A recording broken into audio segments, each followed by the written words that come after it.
Bonjour, aujourd'hui je vous parle du partage de listes privées à l'OPAC. Donc là je suis connectée sur le site de formation. J'ai autorisé dans une préférence système le partage des listes. Donc vous pouvez autoriser ou pas vos utilisateurs à partager des listes privées. Donc là j'ai mis à permettre.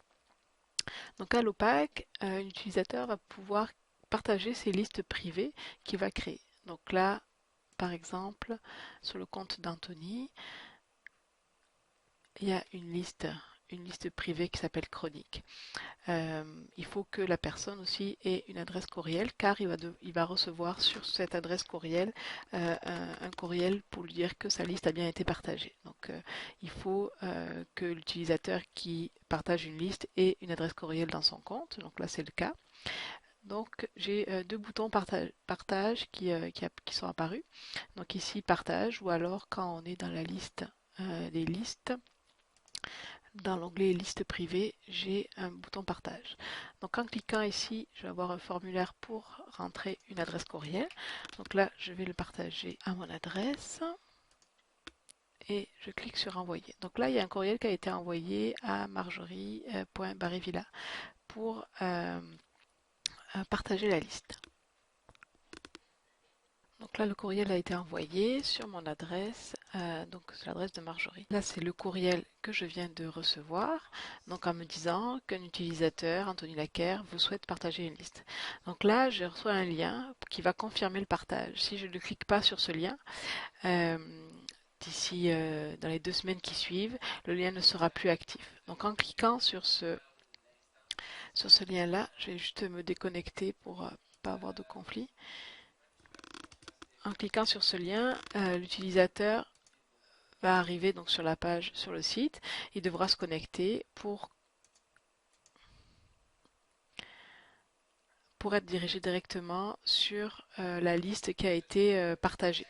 Donc là, on arrive directement sur la liste, mais si je vais dans mes listes ici, donc j'ai la liste chronique qu'Anthony m'a envoyée et que je peux consulter maintenant. Et je peux à tout moment supprimer le partage.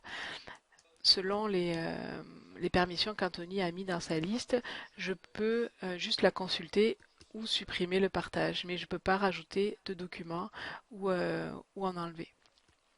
Ça dépend en fait quand on crée une liste. Il y a des permissions qui sont mises. Alors automatiquement, ce sont les permissions qui sont mises ici sur le site de formation. Donc on peut changer les permissions, ne pas autoriser ou autoriser quelqu'un à rajouter des entrées ou autoriser n'importe qui à supprimer ses propres entrées. Donc selon les permissions qui sont mises, le destinataire pourra modifier ou pas la liste qui a été partagée. En cliquant sur le lien, donc en acceptant la, la liste, un courriel a été envoyé à l'expéditeur pour lui dire que j'avais accepté le partage. Donc là, j'ai reçu le courriel qui m'informe que l'utilisateur Marjorie a bien accepté l'invitation que je lui avais envoyée, donc avec le compte d'Anthony. Euh, Autre chose que vous devez savoir, c'est que les courriels peuvent être paramétrés dans l'outil notification et tickets. Il faudra les créer lorsque vous voulez utiliser cette fonction de partage de liste. Donc ce sont des messages ici, share, accept et share invite. Donc les messages, vous avez des exemples de messages sur le site de la communauté. Mais donc il y a un courriel pour inviter et un courriel pour dire à la personne que sa liste a été partagée. Cependant, quand on supprime le partage d'une liste, il n'y a pas de courriel qui est envoyé.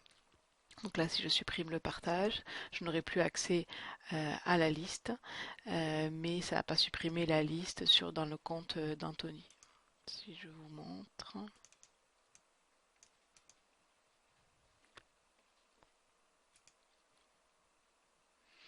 Donc ma liste est toujours ici, mais elle est plus partagée avec Marjorie.